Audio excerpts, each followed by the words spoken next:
Hello, we're Team Beast from Egypt. Our team consists of 4 members, Hana, Celia, Diala, and Minna.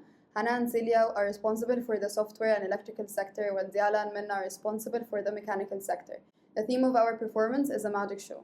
The show is about a magician and his assistant, who is a team member, showing off their magic tricks. The first trick involves the sewing a body in half illusion. The second trick is a quick change act. Our show consists of 4 robots: the humanoid, which is the magician, the table involved in the first trick, which is divided into 2 robots, and lastly, our 4th robot, which is the curtain robot that is involved in the second trick. Introducing our first robot, the humanoid, which is our magician.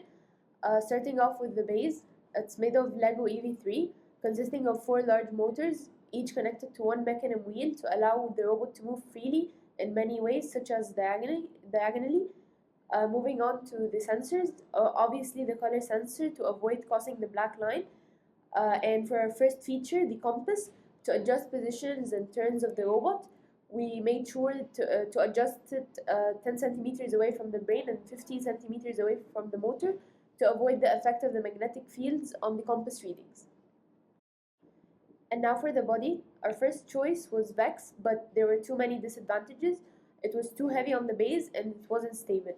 So we changed the design and used rev rods. They were lighter on the base and much more stable. We kept the arms made of Vex and included servo motors in each arm, 3 servo motors, providing each arm with 3 degrees of freedom. Wires of the arm motors are taped along the body rods to avoid the wires disconnecting. Servo motors are controlled by Maestro. And now for the tables part, we have divided it into 2 parts, and I'm taking the first robot. For this part, its Lego base is not just like the humanoid, as it only have 2 large motors and 2 conventional wheels, and its body is made of rev extrusions. This part will include only the doll's legs. We're gonna be using a large motor to move its legs, adding for effects. And now, to increase its torque to be able to hold the doll's legs, we'll be doing a gears ratio 5:1. And now, mentioning our second feature, it's a robot-robot communication. As I said, we have 2 robots to do our table.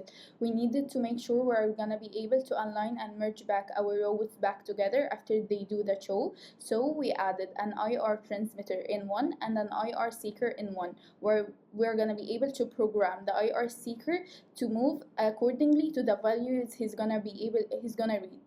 And now, to make sure they're gonna be back together, we added 2 ultrasonics in part 1 of the table.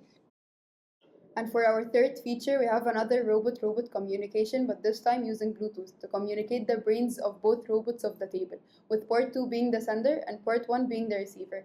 Part 2, the sender, will guide part 1's movement. Introducing our 4th and last robot, the curtain. It is fully made of rev extrusions. For the base movement, we use 2 core hex motors as they provide a high torque, connected to 2 conventional wheels, in addition to 4 omni wheels used as free wheels. For the ruling movement of the curtain, we use 2 HD hex rev motors as they provide a high speed. Moving on to our sensors, we use an ultrasonic sensor for the human-robot interaction. When a team member stands inside the base, the ultrasonic sensor will detect her. Then the curtains will roll downwards so the team member can magically change her dress. And after a specific time, the curtains will roll up again. Can't wait to show you our show. See you in Netherlands!